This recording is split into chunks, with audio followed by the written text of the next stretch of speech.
My name is Gary. I'm the co-founder of Doggerbox. Hi, I'm Deanna from the Pet Taxi. Guys, Michael J. Solar here, founder of Blue Line Canine Dog Training. Guys, my name is Paula. I'm the founder of Clip It Grooming. I fixed all of the technical issues on my website and really boosted my online presence through SEO. Helped us increase organic traffic by 56.31%. Word count grew 119%. Excel Marketing has helped create an amazing website for Doggerbox. If you have a pet brand and need someone to handle your marketing, Varnit's Pet Excel Marketing is the right choice for you. If you have a pet brand and you want to grow it, I highly recommend Pet Excel Marketing. And if you're looking for a marketing agency that's going to boost your pet brand and bring it to the next level, then look no further than Pet Excel Marketing. I would highly recommend the marketing services of Pet Excel Marketing if you want to promote your pet brand. They've made a real difference for us, and I can almost guarantee they're going to do the same for you.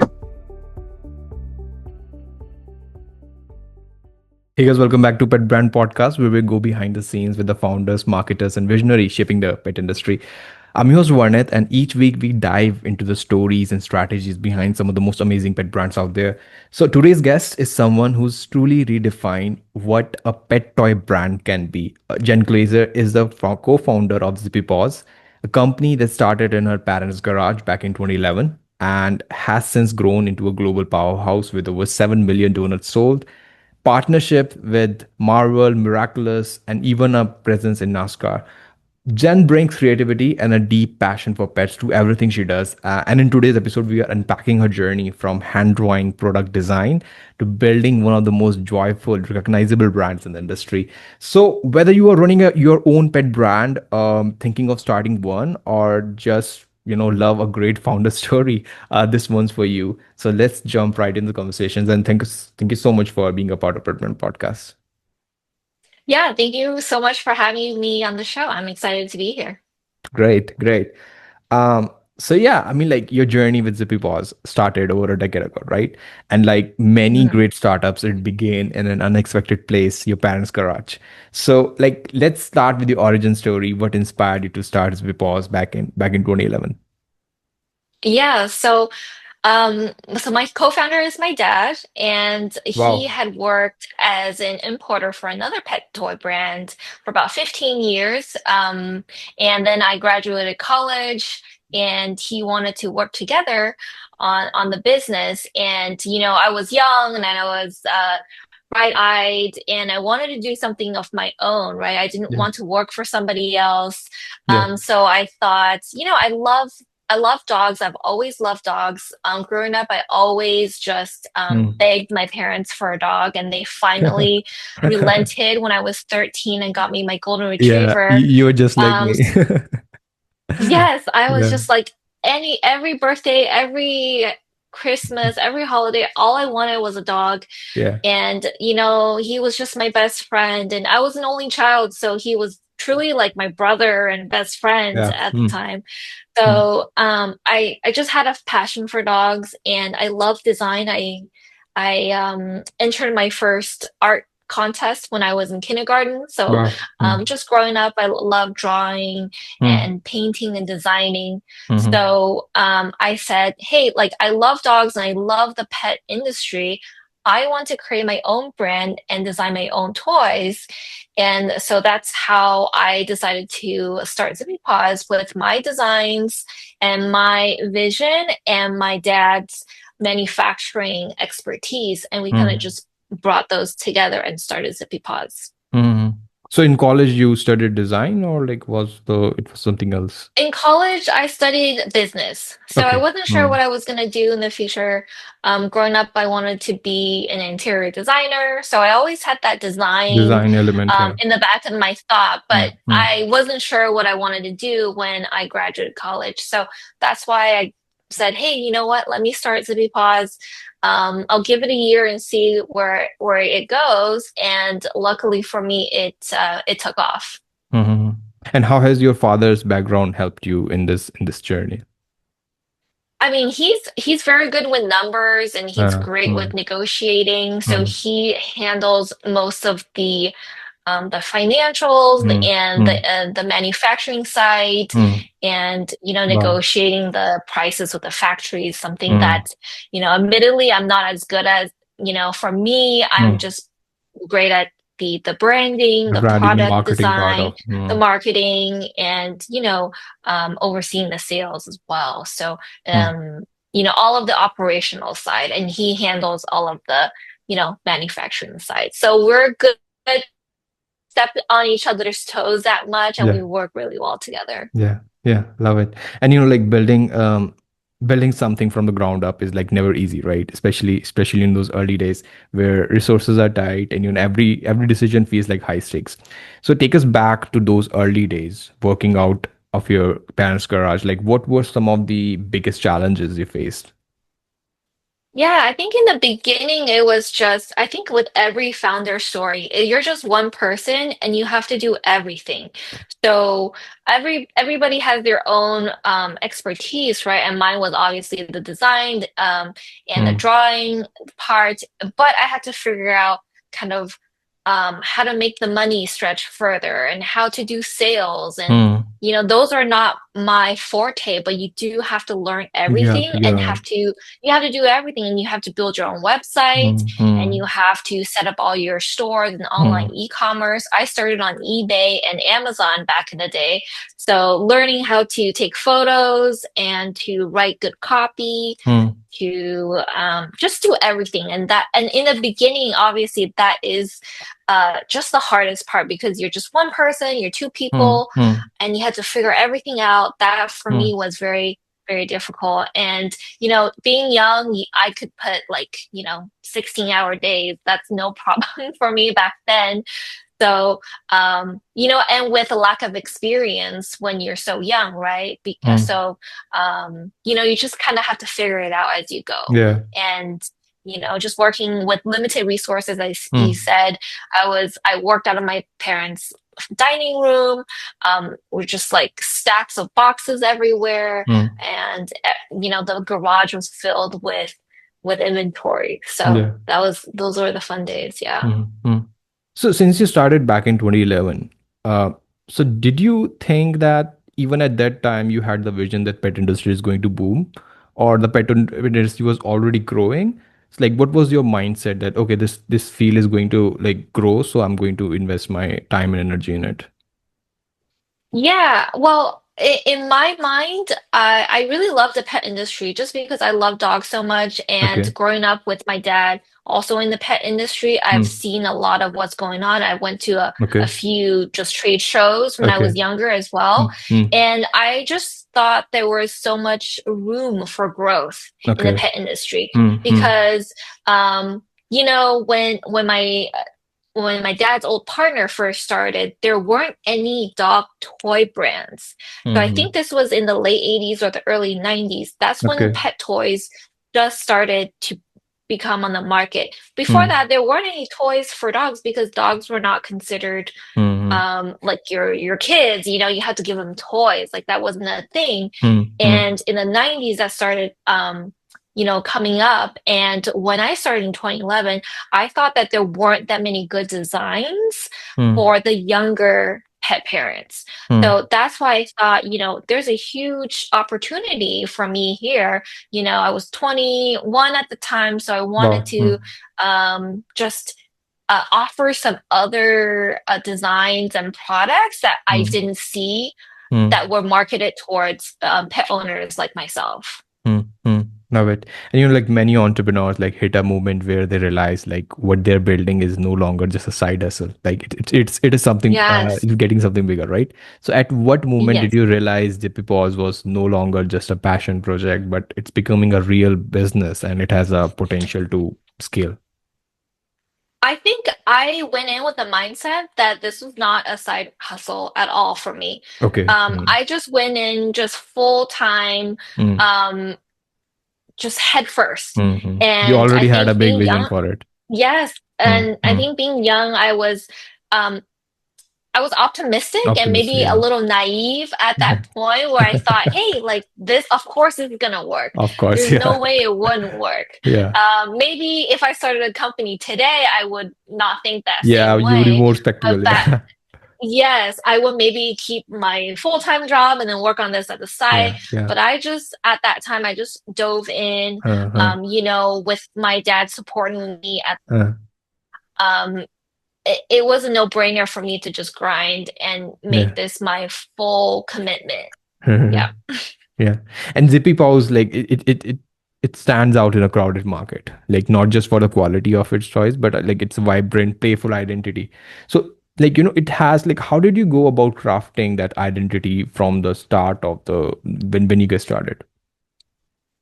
Yeah, I think it just reflected what I wanted Okay. in a dog toy brand. Okay. And I just kind of projected myself, and my inspiration was my dog JJ.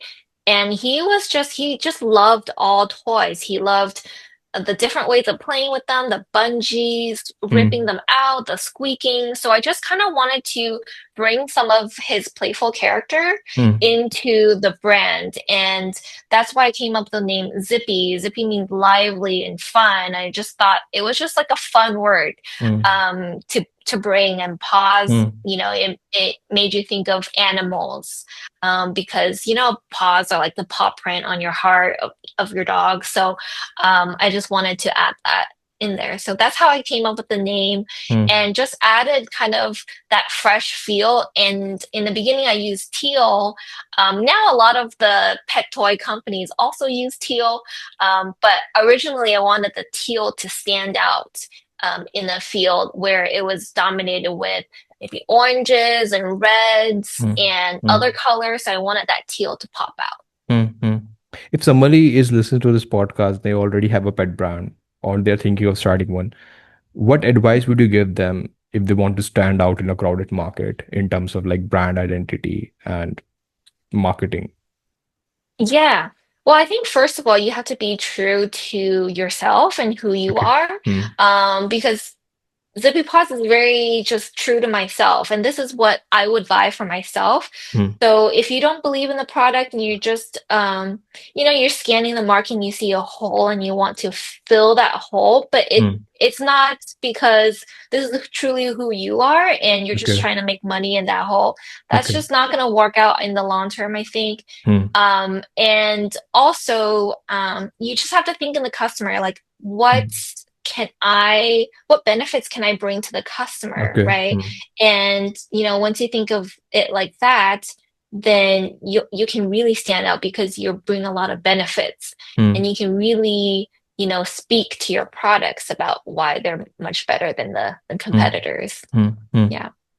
Do you think like even still in this crowded market in the pet industry, do you think still brands can stand out?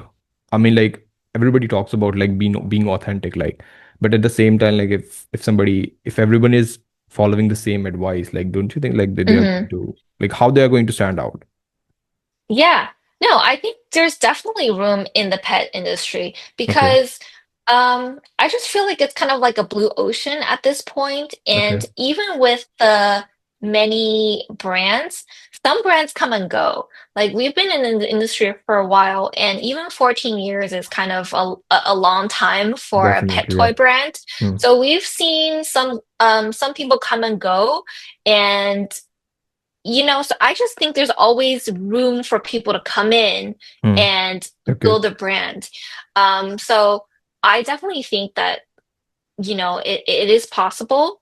And when I say like being true to yourself, there's always going to be people that connect with you more than they okay, connect with somebody else. okay, mm, So they're being true to themselves, and you're being true to okay, yourself. okay, But then there's just a lot of different types of personalities and mm, different mm, people mm. that will probably gravitate towards you. So Yeah, yeah. yeah. And like, can you walk us through the product development process, like from the ideation to getting a toy into a customer's hand? Yeah, so we have a couple of ways where we brainstorm new products. Either we want to work off of a new concept, Okay. like whether we want to do more tugging toys, or we want to add more rope into Mm, toys, or mm, we want to use mixed materials. So we kind of mm, have that mm, as a concept, and then we kind of build mm, off of that.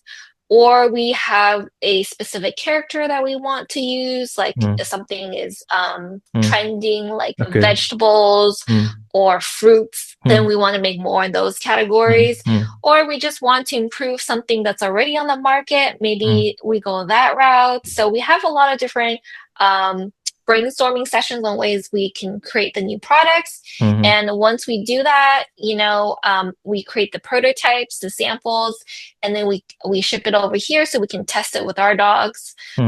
We have all different types of dogs in the company. So, some dogs might test like the super heavy chewer toys, or my dog likes the outdoor toys, the balls and the frisbees and things like that. So we kind of we split and make sure everybody tests all the products, and then we kind of get together and see how they fit into our lineup of selection that we offer to for our customers. Maybe we're missing some toys for our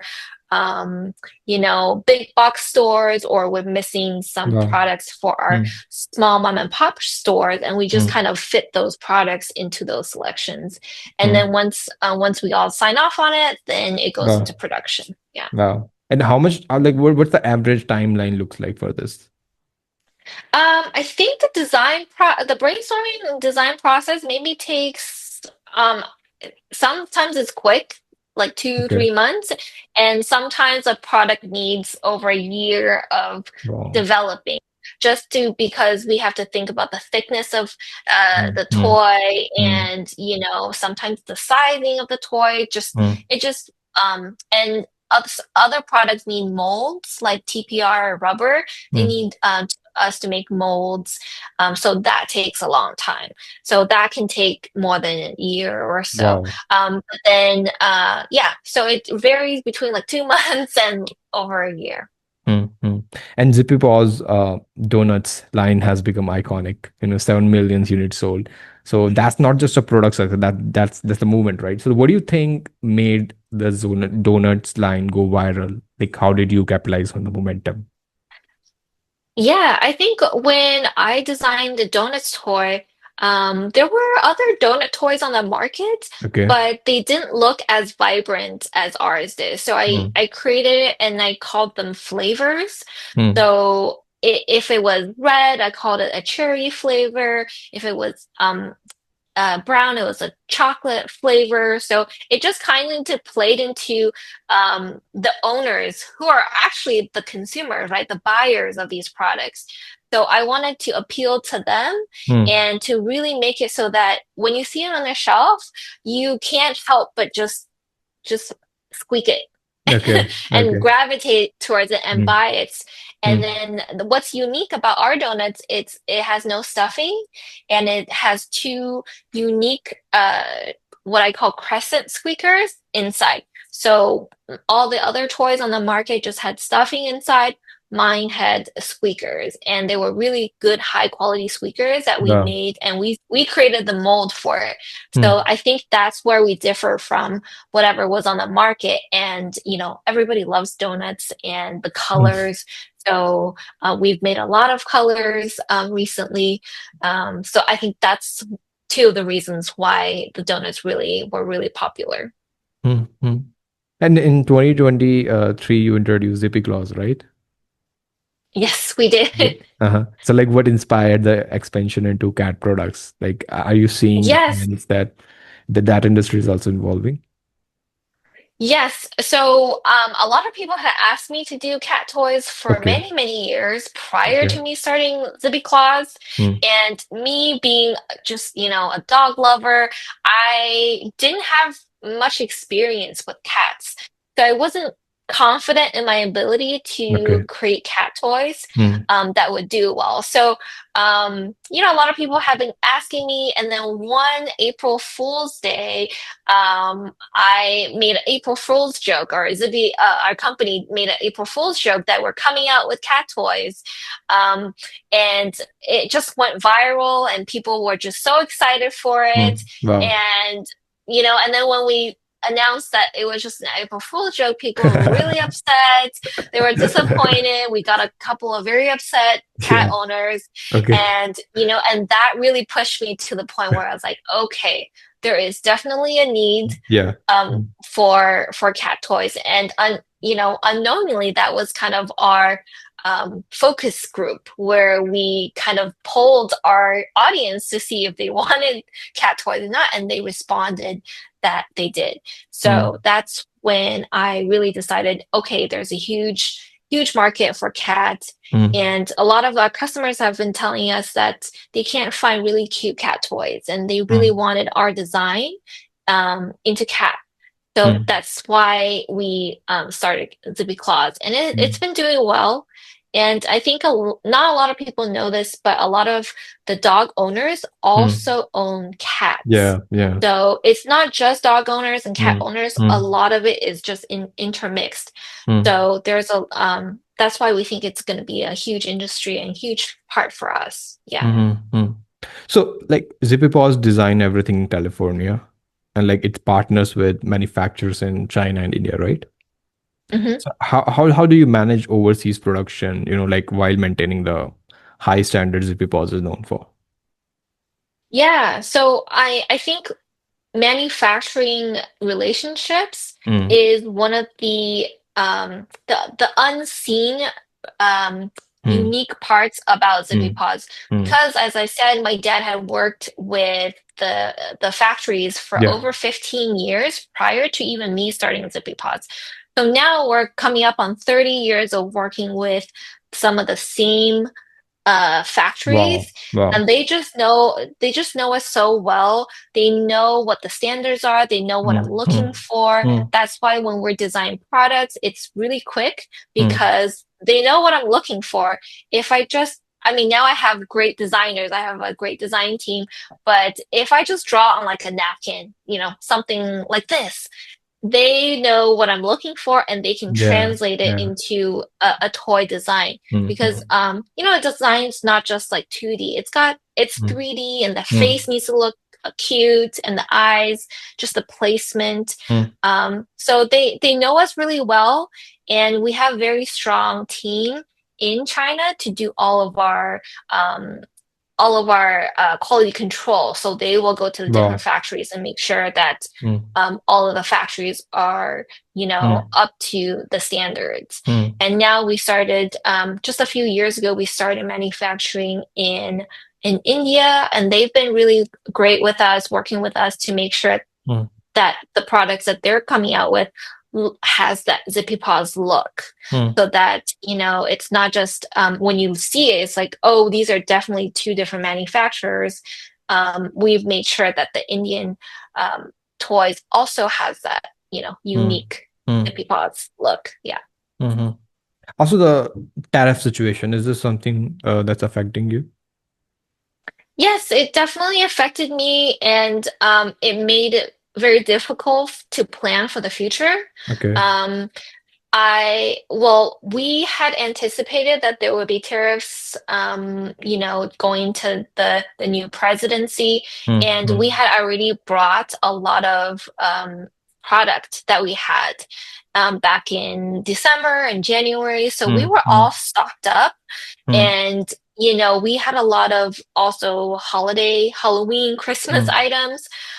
So I've heard from some of our customers that they were running out of those items, but we had really good stock. So we were able to still fulfill it. And our sales team joked that ZippyPaws is going to probably save Christmas for dogs across the country because we have so much stock, and we were able to sell it to our customers at the original price.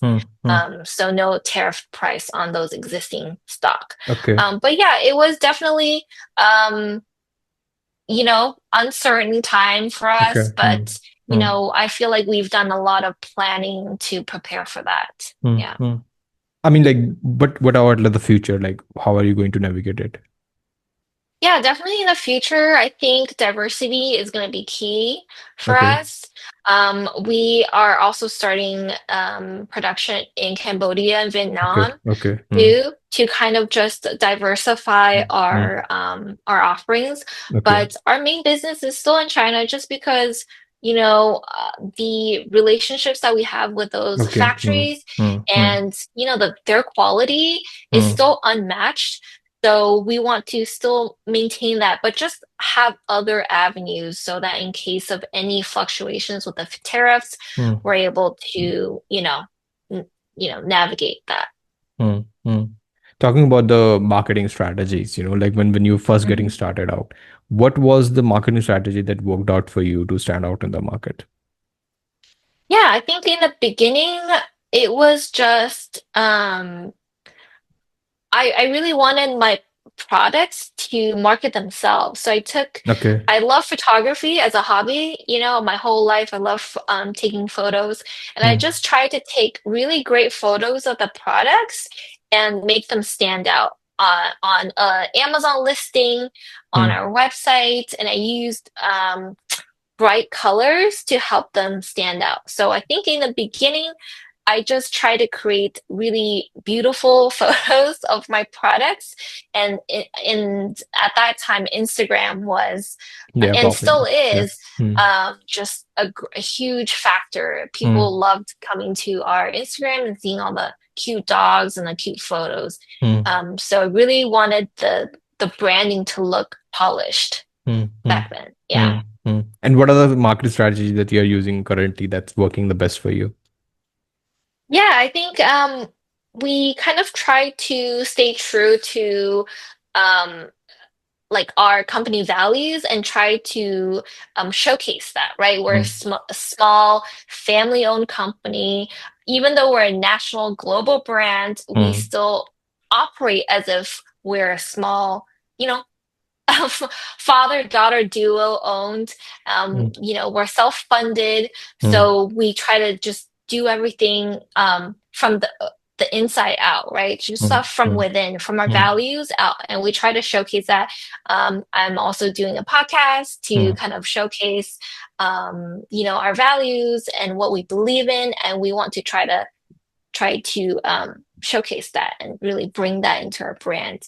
And we've also done some really great partnerships. mm. So in the past, we've partnered with the hockey team in Los Angeles, the Yeah. LA Kings, Wow. and now we're with the LAFC, Los Angeles Football Club. Mm, mm, So we're really heavily invested in our community, mm, and we want to do something that resonates with that audience. mm, mm. So is that the same advice you would like to give to brands who are just getting started out, sponsoring other Um, teams and everything?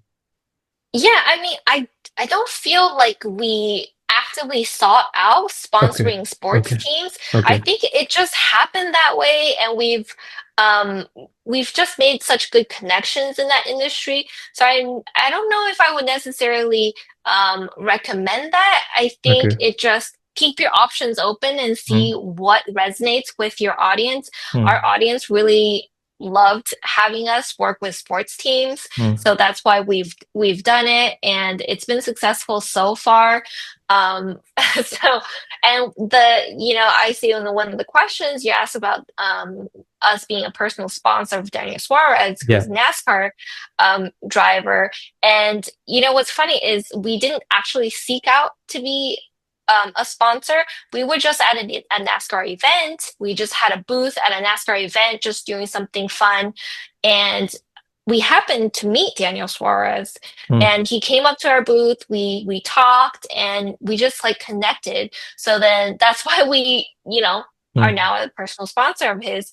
So mm. it was just, and he has cats, and he's a big cat lover and Okay. dog lover. Mm, So it just made sense that way. And it was just spontaneous, and we weren't really, looking for it. So, mm, yeah, so I think the best partnerships are the ones that just make sense. mhm.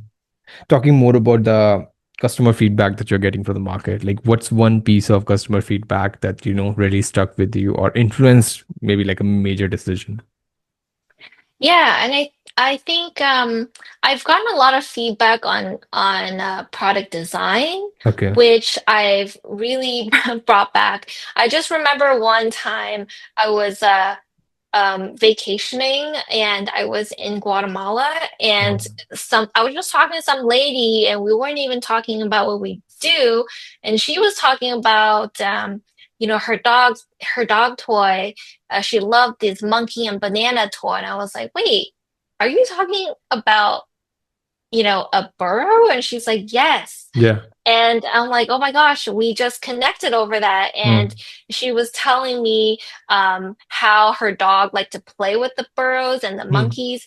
And I just, when I came back to the States, I used her feedback to edit the burrow a little bit and mm, to kind mm, of be based on the feedback that she mm. gave me. So, I'm always trying to listen to people and to, just see how they're using our toys and how we can make it better. Mm.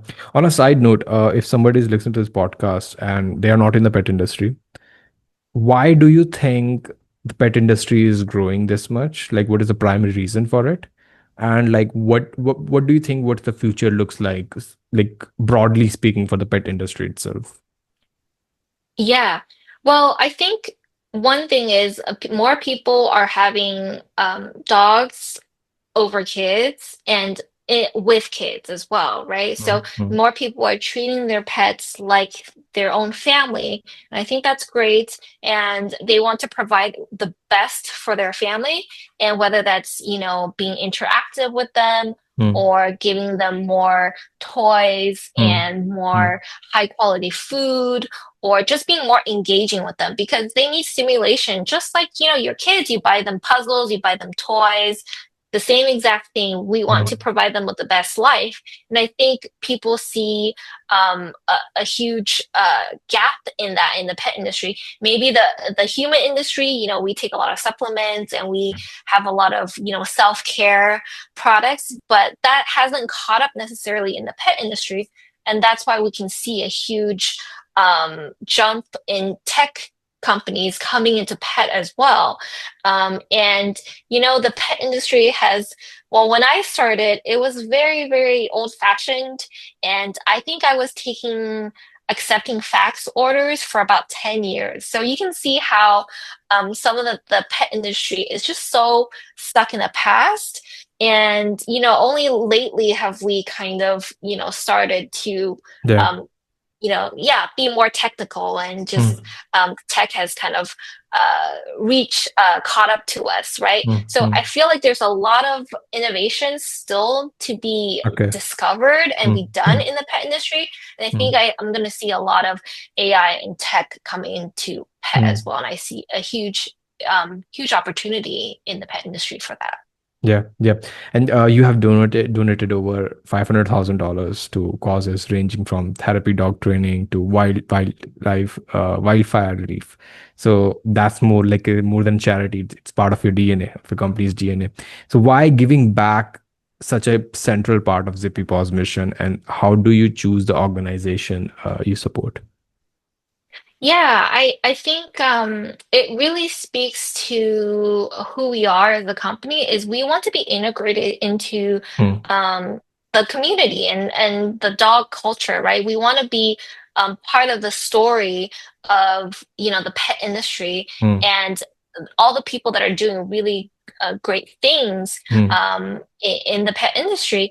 And, we've partnered with a lot of shelters as well to kind of also, lift up their causes as well.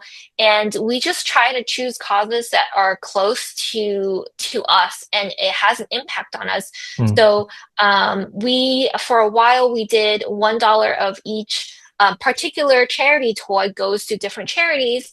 And we chose Pause with a Cause, which was to help uh, just train dogs that would help autistic children. And it Wow. was it was close to us because one of my employees has an autistic child. So that was something that I really felt that I needed to help. And with the wildfire relief that was very recent earlier this year, the LA wildfires burned down Pacific Palisades and Altadena, and I actually had to evacuate my house as well. We could see the fire coming down the mountain from Crazy. Mm, our house. mm. So, that's something that we also donated to because, we're just part of the community and we have a lot of customers and stores that are in Yeah, those yeah. communities that were Mm, affected. And, people who um, relatives of my employees are also affected. So we just try to choose causes that are that we can make a difference in. And I think, it's just we have to. It's just part of us. Yeah. Yeah. Yeah. And if somebody is listening to the podcast, they want to get into retail. Getting into retail is a dream from many pet startups, but it can also be the biggest challenge they face. What advice would you give to pet brand founders who are trying to break into retail chains or large scale distribution? Yeah, I've noticed that a lot of direct-to-consumer brands are really wanting to get into retail. And when we started getting into retail, I think it was back in 2013, it wasn't as competitive as Okay. it is now. Yeah, and I see now even with, trying to get my own brand into certain stores, it is very difficult. But I think there's a few ways to stand out. One is packaging. When you're looking at just on the shelf, you want your brand to really stand out, and the contrast between the packaging and your products. For me, obviously, the backer card and the products really needs to stand out. We want to offer products that are they look harmonious as a whole. If you get a 2-foot section or a foot section, everything that's ZippyPaws should look cohesive. So that's something that we also strive for. And, you also have to think about what benefits can I bring to the retailer? So you have to really tell the retailer, you have to sell the retailer on why they should have your products and showcase your products over another brand's products. What are you going to bring to them? Are you and we always talk about our brand recognition, right? People see ZippyPaws, they already know our story, they know our brand, they know our quality. They're more likely to be picking up and buying that toy versus another brand that is lesser known. So we try to offer those type of to the customer so that they will want to carry our products. But since your product is already well known, right? I mean, it's been a long time since it's in the market. But for a new brand, that will be difficult, right? To get the brand out. Yeah, I think a lot of new brands offer a lot like a fresh perspective. A lot of things that we haven't looked at, and I know a brand that is doing like grooming products, and their packaging looks fresh, and their packaging offers a unique way to apply the product. If that's wipes, maybe you think of a different way to use it that's easier, right? So there's a lot of ways to innovate, but I think the market is very competitive. So your product needs to stand out, be like, oh, we use pickup poop bags this way, but ours is better because of this feature. And sometimes it's not about reinventing something, it's just about doing something just a little bit better, or it looks a little bit better. And stores are always looking to stock their shelves with something better and unique for their customers. So just having that one little feature might be the trick. Also, does the pricing is that plays a major role? Yeah, pricing for us definitely, because we're a toy brand, so we're not something that dog parents need to buy. It's fun to buy. So I don't want to set my pricing so high where that's like a barrier. We wanted to set it at an affordable but a little bit premium, so that they know that they're buying a better product, Better quality, for better quality, of course. But if you like the toy, you like the design, I don't want price to be the limitation where you put it back on the shelf. Love it. Last question from my end, and like, what do you hope ZippyPaws legacy will be, not just in the pet industry, but in the lives of pet and the humans? Yeah, I mean, that's a great question because this is basically what we want to do with ZippyPaws. I mean, Hmm. sure, I want to make money Hmm. and, but all I want to do is just create a great product, Hmm. make enough money to pay my employees well, treat them well, Yeah. give them, a good life, and Hmm. then also just to bring joy to the dogs worldwide, Hmm. Hmm. I have a lot of fun creating these products and designing these products. Hmm. And, I want it to be like a carefree brand and just all about fun and just hanging out and just having fun with your pets. So that's kind of how I want to treat the brand. And hopefully that's what people feel when they buy the Zippy Paws product. Yeah. Great. And guys, that's a wrap up on today's episode of Pet Brand Podcast. Zen, thank you so much for joining us and sharing your incredible journey. Thank you so much. It was really great talking to you. Great. To everyone tuning in, thanks for being a part of Pet Brand Podcast. If you enjoy this episode, don't forget to follow, subscribe, leave a comment below. It really helps us reach more pet loving entrepreneurs like you. I'm Varnit, and I will catch you up in the next episode. Until then, keep building brands pets love.